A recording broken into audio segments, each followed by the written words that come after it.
Hey chess fans, welcome to a brand new series, The Pawn Structure. In each episode, I'll show you all the key ideas that are hidden in a position just by looking at the pawn structure.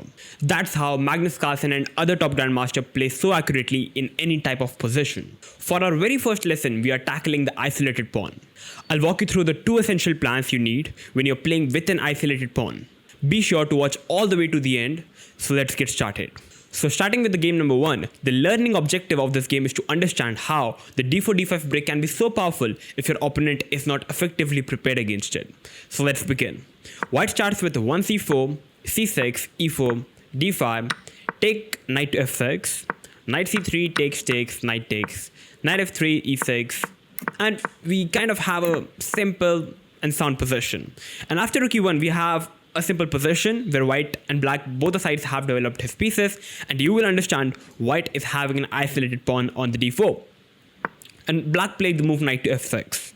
Black can also play the move bishop f6, though after knight to e4 it attacks the bishop, and after b6 just trying to develop the light square bishop, maybe after knight cross, and black is kind of having a fine position with bishop to b7.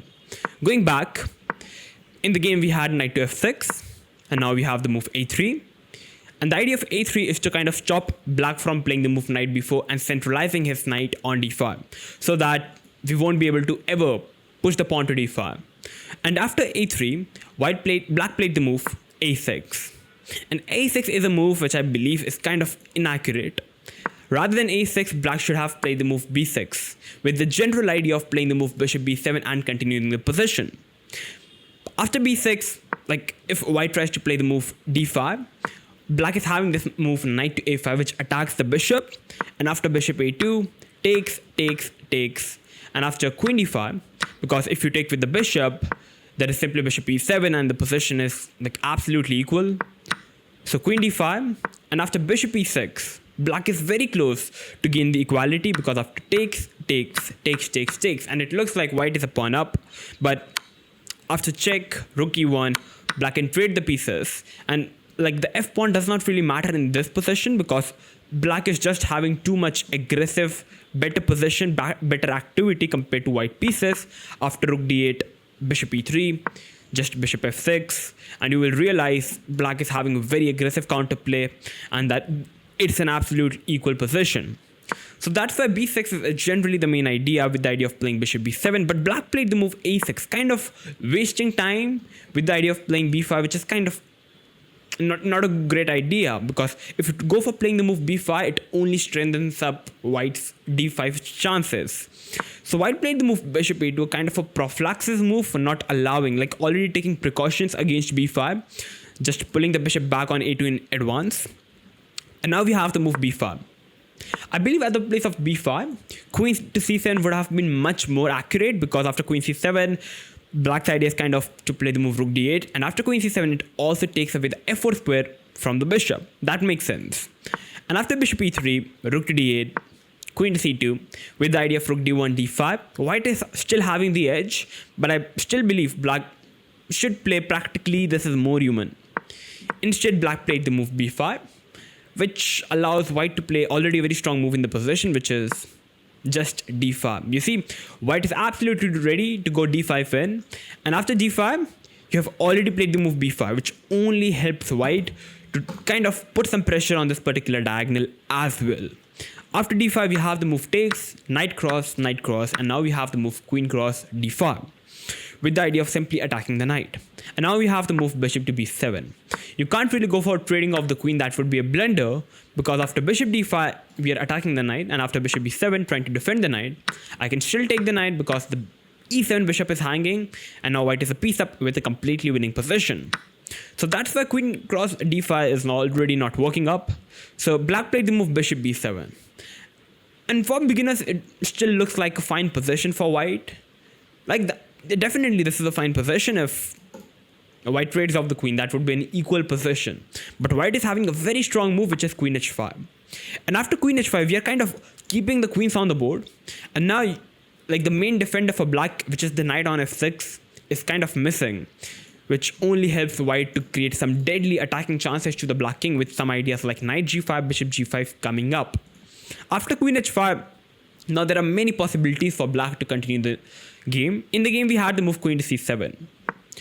For example, starting with g6, attacking the queen, queen h6, knight to d4, and now we simply play the move knight to g5 with the idea of simply threatening mate on h7.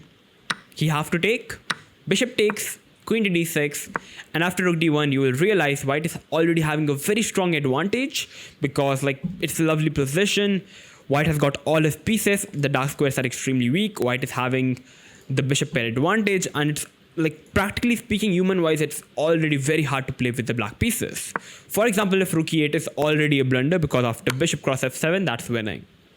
Because if you take with the rook, I can capture the rook, and if you take with the king, queen cross h7 is game over, that's a mate. So that's why you can realize g6, that's a human move, but it's very hard to play with the black pieces. If queen d6, which makes sense, black's idea is to play the move queen g6 and trading off the queens, and that makes so much sense.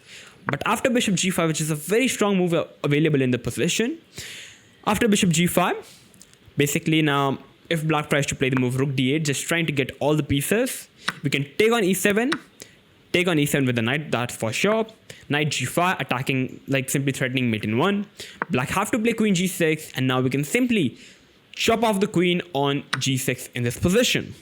Because after knight cross g6, now we are having a very strong move available, which is knight cross f7. Rook have to take it back, rook d1, we have a rook trade, and now simply threatening rook to d7. Just winning the rook, and that's game over. We would be exchange up, that's winning. Black have to play bishop c6, kind of taking control of the d7 square, but rook to d6 and capturing on e6, and white is already winning after capturing the rook over here. White can push the pawn. White is having a pass pawn on the a file, and that's human wise, that's a winning position. So that's exactly why rook d8 is also kind of not working up. If talking about bishop cross g5, black goes for capturing the bishop. Knight cross g5, queen g6, and now queen cross g6 takes with the same idea of playing the move knight cross f7. This is a usual theme you must remember. Takes, and now rook d1 with the idea of playing the move rook d7.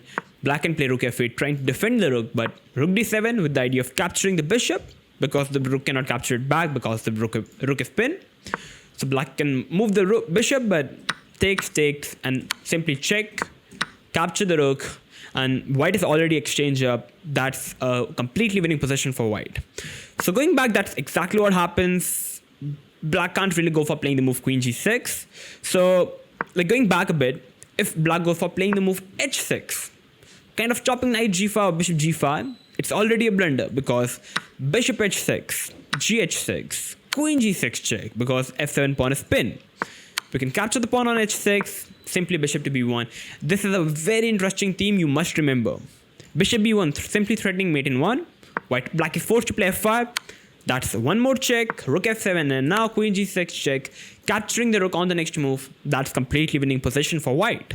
That's exactly why h6 is also not working. Typically there are sacrifices on h6 with the same idea of bishop b1, bishop a2. So that's why in the game we had the move queen to c7, but now bishop to g5 once again. Though at the place of bishop g5, knight to g5 also requires attention because we are threatening mate. And after takes, rook e8, white can already play bishop d2, having the bishop pair advantage with the idea of bishop c3, putting maximum pressure onto the black king. It's already very hard to play with the black pieces. I would definitely like to play with the white pieces. White is having long-term advantage, open possession, many possibilities to attack the black king, and I would simply love to play with the white pieces. Definitely knight g5 is also a very strong move, but in the game we had bishop g5 trading off the bishop. In the game, we had bishop cross g5.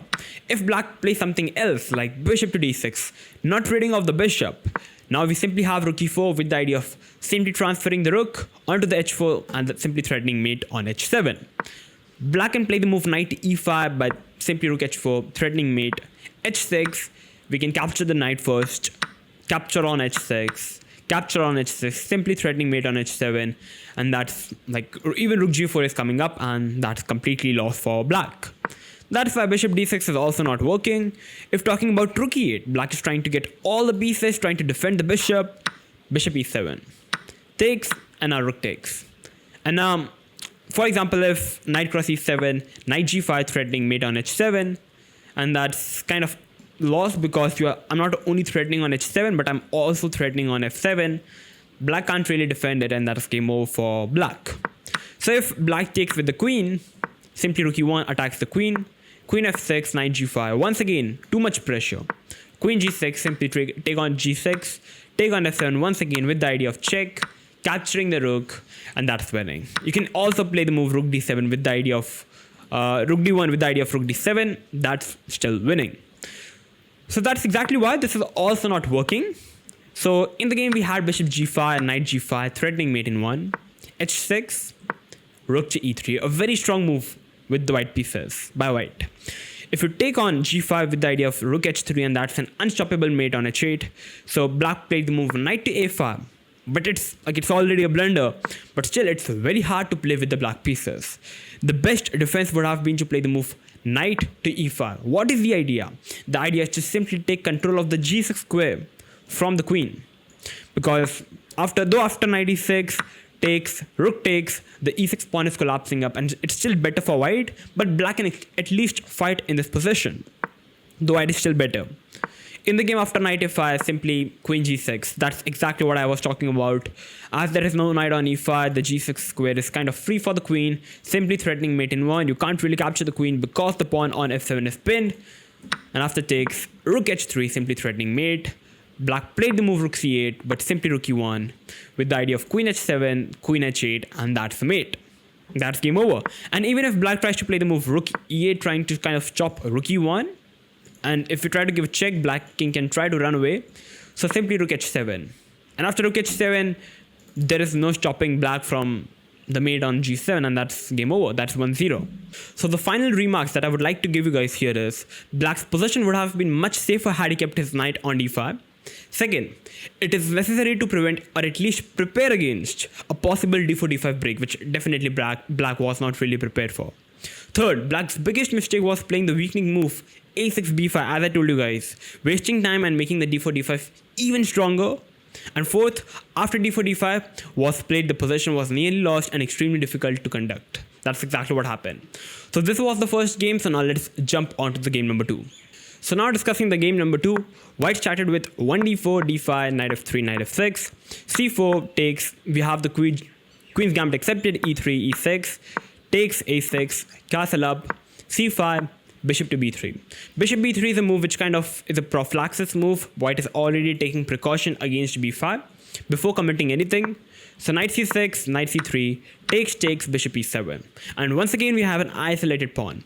And the learning objective of this game is to understand like the standard way for white to attack the black king when you are having the isolated pawn, which is a very interesting game. Bishop e7, bishop to g5, castle up, queen to d2, with the idea of kind of getting the rook onto d5 with the same intention of d5 break. Black played the move bishop to d7, simply trying to develop the pieces. We have rook d1, and now we have to move knight to a5. If black plays something like rook c8, it's already not the best way to play because white is already having a very strong move, which is g5.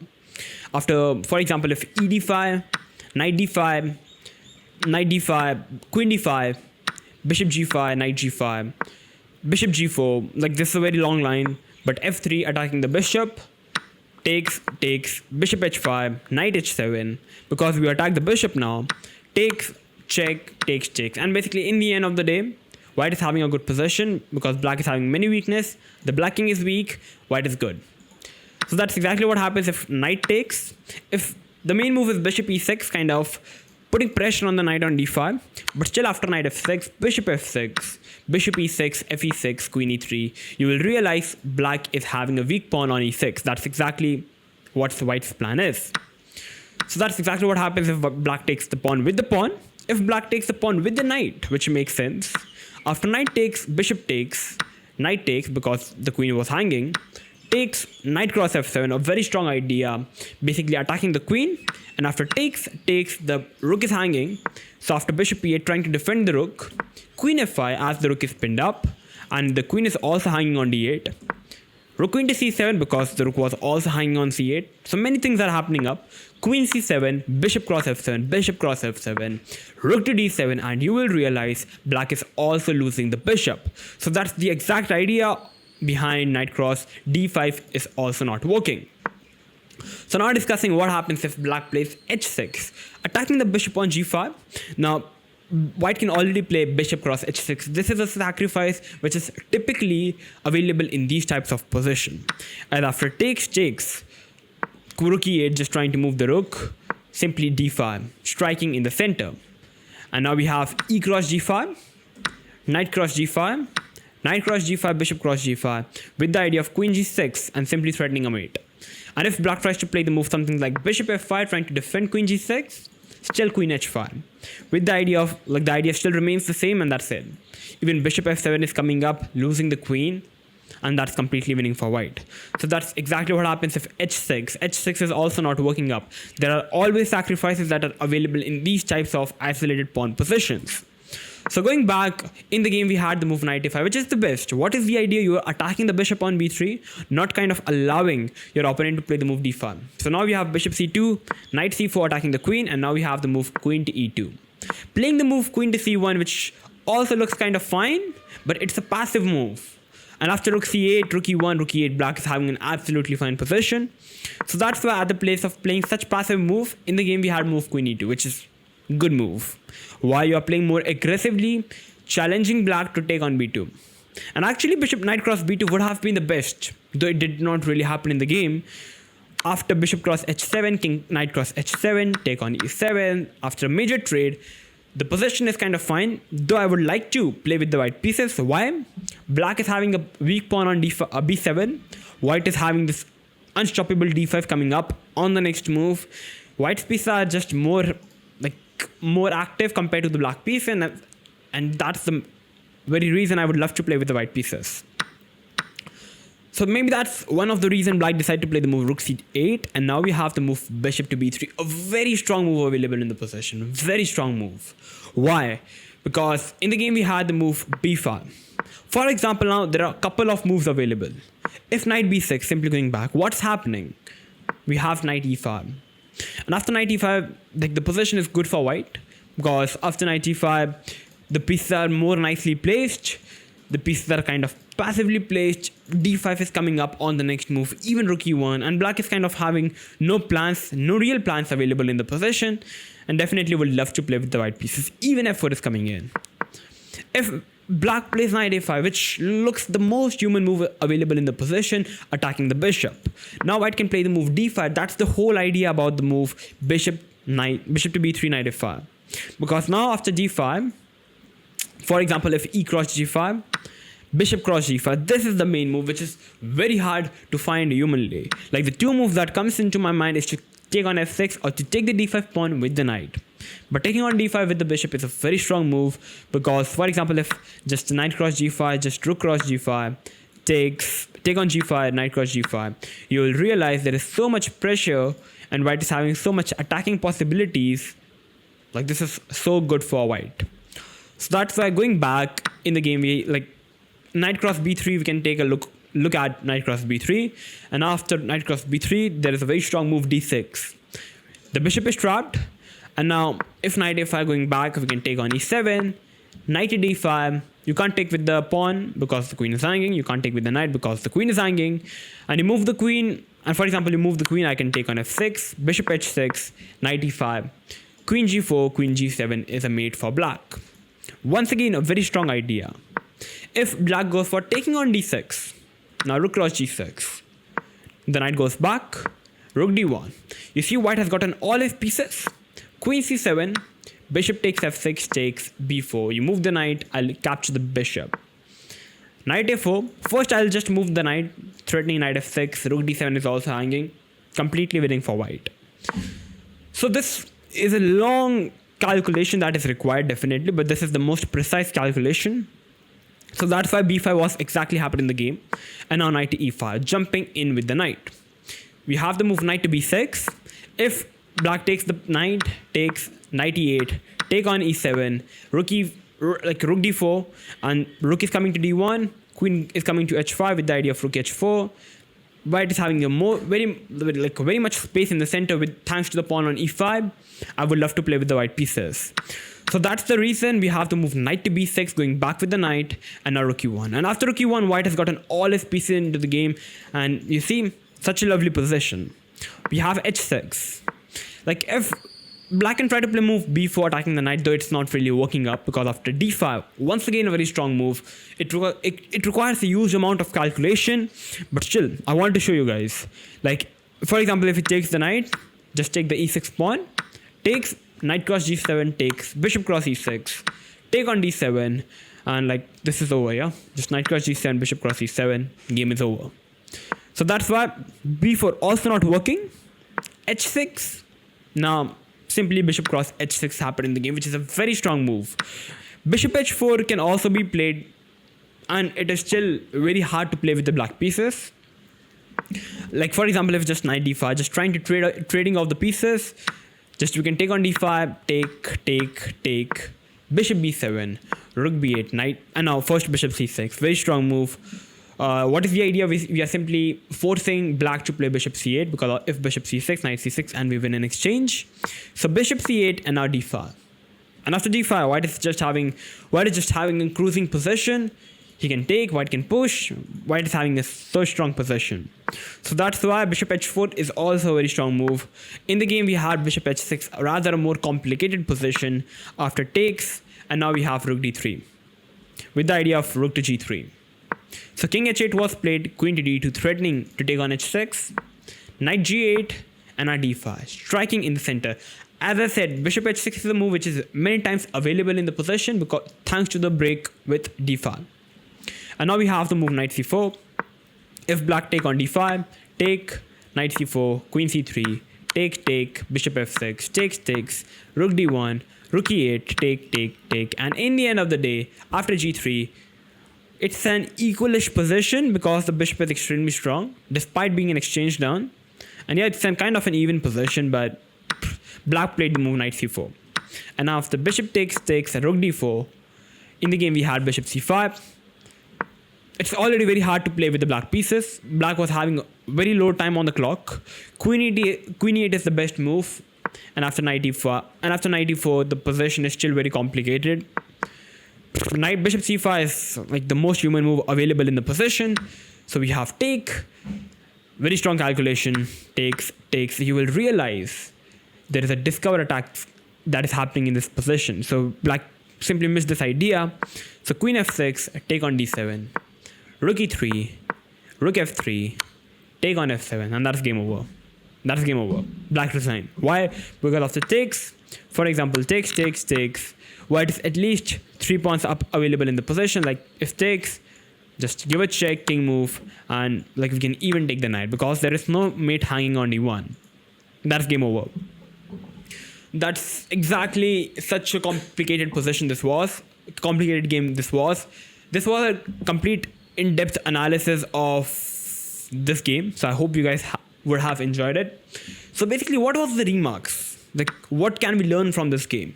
Basically, the break d4, d5 was a prominent theme in this game when you are having an isolated pawn, which prevented many of black's desired move. Second, the alternative bishop h4 at the place of bishop cross h6 would have given a pleasant position and a steady advantage. Third, although the piece sacrifice bishop cross h6 only gives equality with the help of engine, it is justified in practice as white's attack was far easier to play than black's defense. That's very true. And in many crucial variations, black was forced to find a series of only moves in order to survive, which only explains the position, how complicated the game was, and how easy it is to play with the white pieces when you're having an isolated pawn. The theme, like the d5 break, the sacrifices, launching an attack on the king side, and that's exactly how we should play with whenever we are having an isolated pawn. So yeah, this was it. I hope I have covered both the main ideas that are available whenever you are having an isolated pawn. So I hope that this video was helpful. If it was, make sure to like, share and subscribe. And yeah, I'm going to come up with these more interesting videos like this. So till then, stay tuned and keep watching One Shot Chess. Bye bye.